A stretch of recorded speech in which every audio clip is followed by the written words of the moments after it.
Welcome to I dream. నేను Udayasri. Advocate Nageshwar పూజారి గారు మనతో పాటు స్టూడియోలో ఉన్నారు, మాట్లాడదాం. హలో అండి. హలో అండి. మీకు ఒక న్యాయవాదిగా, అడ్వకేట్గా ఎన్నో ఇయర్స్ ఎక్స్పీరియన్స్ ఉంది, చాలా ఎక్స్పీరియన్స్డ్ అడ్వకేట్ మీరు. సో ఇన్ని ఇయర్స్ నుంచి మీరు ప్రజెంట్ ఇప్పుడు న్యాయ వ్యవస్థలో ఎలాంటి ఛాలెంజెస్ చూస్తూ ఉన్నారు? న్యాయ వ్యవస్థలో చూసే ఛాలెంజెస్లో ఏంటంటే, ప్రధానంగా ఇప్పుడున్న ఛాలెంజెస్ ఏంటంటే ఇప్పటికి కూడా నేను అందరికీ చెప్పేది ఏంటంటే, చట్టానికి రూపం లేదు ఫస్ట్. ఓకే, ఎక్కడైతే ఒక చట్టానికి రూపం లేదో ఆ రూపం లేని చట్టాన్ని మనకి ఏం చేస్తున్నారంటే దాన్ని ఒక చట్రంలో బంధించాలని చూస్తున్నారు. అది ఫస్ట్ అర్థం చేసుకోవాల్సింది.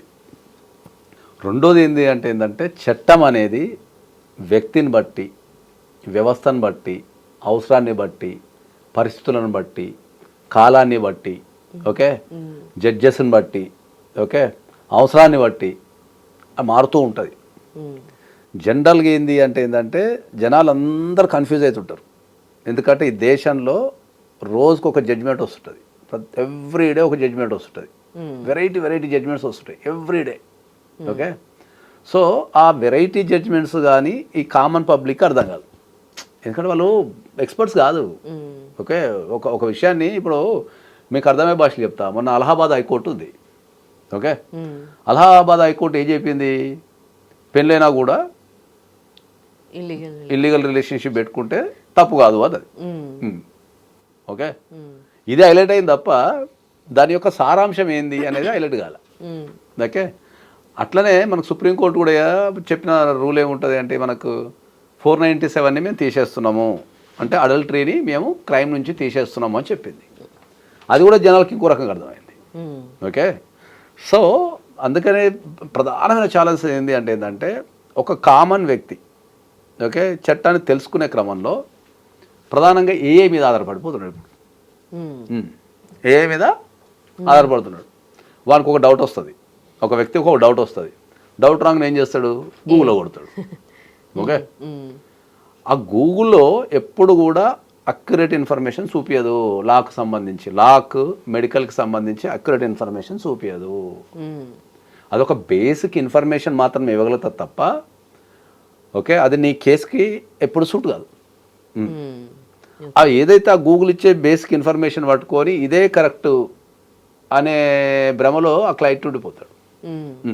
ఇది పెద్ద ఇప్పుడు లాలో ఎదుర్కొంటున్న అతి పెద్ద సమస్య అంటే, పబ్లిక్ గూగుల్లో పోయి క్వశ్చన్స్ వేసి గూగుల్ని ఆ వచ్చిన రిజల్ట్కి ఇదే కరెక్టు అనే ఊహలో తిరుగుతుంటాడు.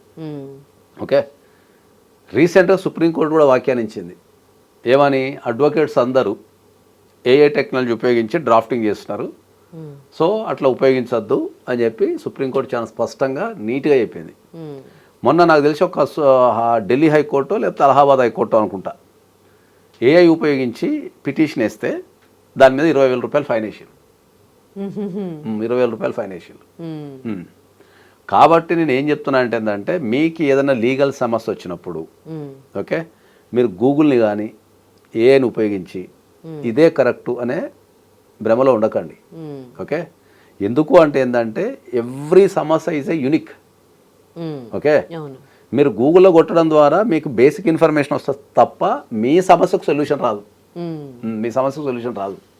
కాబట్టి మీకు ఏదైనా సమస్య వచ్చినప్పుడు ఒక లీగల్ ఎక్స్పర్ట్ని సంప్రదిస్తే మీ సమస్యకు తగ్గట్టు వాళ్ళు దాన్ని కరెక్ట్ చెప్తారు.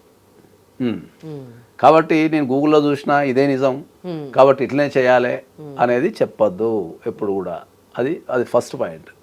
ఓకే, రెండోది, లాలో ఎదుర్కొనే అతిపెద్ద సమస్య ఏంటంటే ఇప్పుడున్న సమస్య ఏంటంటే క్లయింట్ ఒక సమస్యతో వస్తాడు మా దగ్గరికి. ఓకే, సమస్యతో వస్తాడు, సమస్య చెప్తాడు, సొల్యూషన్ కూడా ఆయన చెప్తాడు, మేము ఏం చేయాలి కూడా ఆయన చెప్తాడు. సీరియస్ వస్తాడు, సార్ నా సమస్య ఇస్తారా అంటాడు, ఇట్లా చేస్తే బాగుంటుంది సార్ అంటాడు, ఇట్లా కాదు అది చేద్దామంటే వద్దు సార్ ఇదే చేద్దాం అంటాడు. సమస్య వాళ్ళ దగ్గరనే ఉంటుంది, సొల్యూషన్ వాళ్ళ దగ్గరనే ఉంటుంది. ఖాళీ వాళ్ళకు చెప్పుకోవడానికో లేకపోతే వాళ్ళు చెప్పింది వినడానికో చెప్పింది చేయండి ఒక అడ్వకేట్ కావాలి, అంతే. అంతే. చాలా మంది 80% ఆఫ్ ద క్లయింట్స్ ఈ గూగుల్ మాయలో పడిపోయి ఈ సమస్యకి ఇదే సొల్యూషను, ఇట్లనే చెయ్యండి మీరు అని చెప్తున్నారు. అది అది అది ఎదుర్కొనే అంత పెద్ద సమస్య అది. ఆ.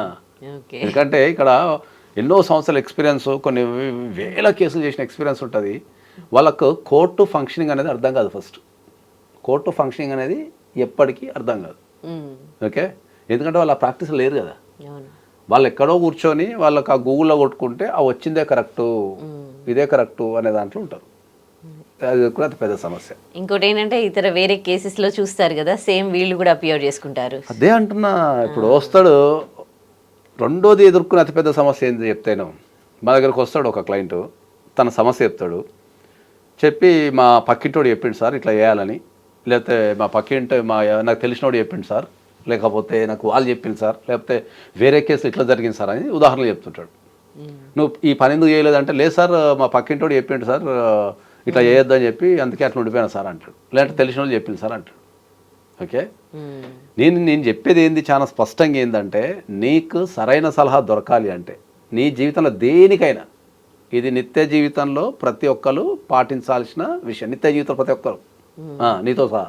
ఎందుకంటే నువ్వు నవ్వుతాను, సీరియస్ వస్తున్నావు. ఏం చెప్తారు కానీ ఏం పాటించ, అది నేను చెప్తున్నాను. ఎందరు ఎదుర్కొనే అతిపెద్ద సమస్య ఏంటంటే, నీ జీవితంలో ఏదైనా సమస్య వచ్చినప్పుడు, నువ్వు ఆ సమస్య మీద ఎవరినన్నా క్వశ్చన్ అడగాలనుకున్నప్పుడు, ఓకే, వాళ్ళ క్వాలిఫికేషన్ ఏంది, వాళ్ళకి ఎంత ఎక్స్పీరియన్స్ ఉంది, ఓకే, ఈ క్వశ్చన్కి వాళ్ళకి పర్ఫెక్ట్గా ఆన్సర్ చేయగలుగుతారా లేరా అనే ఒక 3 క్వశ్చన్స్ వేసుకొని మీరు క్వశ్చన్ అడగండి. ఓకే, మన జీవితంలో ఉన్న లీగల్ సమస్యలన్నీ మనం ఎవరిని అడుగుతుంటాం? ఇంట్లోనో, ఫ్రెండ్స్నో, తెలిసిన వాళ్ళనో అడుగుతుంటాం. వాళ్ళు ఏది నోటుకొస్తా చెప్తారు, వీళ్ళు అమ్మేస్తారు. మీకు ఒక ఉదాహరణ చెప్తా. ఒక కేసులో నాకు ఆయన భార్య వదిలిపెట్టి ఒక 4 years అయిందంట. భార్య వదిలిపెట్టి నా దగ్గరకు వచ్చి, సార్ నా భార్య వదిలిపెట్టి 4 years అయింది సార్ అన్నాడు. నేనేమన్నా, నీ భార్య వదిలిపెట్టి 4 years అయింది కదా, మరి ఏదో ఒకటి లీగల్ రికార్డ్ చూసుకోవాలి కదా, నువ్వు ఎన్ని సంవత్సరాలు ఖాళీ ఉంటావు అంటే, లేదు సార్ నేను ముందు కోర్టుకు వెళ్తే నన్ను జైలుకు పంపిస్తాను మా ఫ్రెండ్ చెప్పిండు సార్, అందుకే నేను చేయలేదు సార్ అన్నాడు. కథం అయిపోయింది. అడ్వకేట్ని కదా అప్రోచ్ అవ్వాలి, ఫ్రెండ్ చెప్పిండు. అదే అంటున్నా, లేదు సార్ నాకు వీసా ప్రాబ్లం వస్తుంది సార్, నాకు లీగల్ సమస్యలు వస్తాయి అంటారు. అరే నేను అనేది ఏంది, నేనైతే నాకు ఏ సమస్య వచ్చినా, ఏ డౌట్ వచ్చినా, ఏ క్లారిఫికేషన్ వచ్చినా, ఫస్ట్ నేను ఎవరైనా క్వశ్చన్ వేయాలనుకో, ఫస్ట్ ఎవరితో నన్ను డిస్కస్ చేయాలన్నా, వాళ్ళని ఒక క్వశ్చన్ అడగాలన్నా, ఫస్ట్ వాళ్ళకి వాళ్ళ క్వాలిఫికేషన్ ఏంది, వాళ్ళకి ఎంత ఎక్స్పీరియన్స్ ఉంది, వీళ్ళు ఈ క్వశ్చన్కి కరెక్ట్ ఆన్సర్ చేయగలుగుతారా లేదా, ఈ 3 questions వేసుకుని నేను క్వశ్చన్ చేస్తాను. నాకు ఇప్పుడు డౌట్ వచ్చింది, ఒక సినిమా గురించి ఒక డౌట్ వచ్చింది, ఎవరిని అడుగుతాం? సినిమా తీసిన వాళ్ళని, లేకపోతే ఎక్స్పీరియన్స్ పర్సన్ అడుగుతాను నేను. అంతే తప్ప నా ఇంటి పక్క ఫ్రెండ్ గారిని పిలిచి, ఏబ్రా నేను సినిమా తీద్దాం అనుకుంటానా, నాకు చెప్పు ఎట్లుంటుందో అని అడుగుతానా? అడగను కదా. లాలో కూడా అదే ప్రాబ్లం ఎదురైతే ఏంటంటే, లాలో నీకు ఏదన్నా సమస్య వచ్చినప్పుడు నేనేం చెప్తా, నువ్వు ఒక ఎక్స్పర్ట్ని సంప్రదించు, అంతే తప్ప నువ్వు అనవసరంగా పక్కింటోడు చెప్పిండనో, ఎదురింటోడు చెప్పిండనో, ఇంట్లో అమ్మ నాన్న చెప్పిండనో అది కాదు. నీకు 18 years దాటింది అంటే నువ్వు ఓన్ మైండ్ సెట్ చేసుకొని ఈ క్వశ్చన్కి ఎవరు ఆన్సర్ చేయగలుగుతారు అనేది నువ్వు తెలుసుకోగలిగితే నీ జీవితంలో సమస్య ఉండదు. కరెక్ట్. చాలా మంది అంటే సజెషన్ ఇచ్చేస్తారు వాళ్ళు, ఏది పడుతుంది దానికి ఒక తల ఉండదు, తోక ఉండదు, ఏది ఉండదు. అరే నువ్వు ముందు ఇది చేస్తే అది అయిపోద్దంట, అది చేస్తే ఇది అయిపోద్దంట, వీడేదో పెద్ద మన జీవితాన్ని ధరించిన వీడియో చెప్తుంటాడు.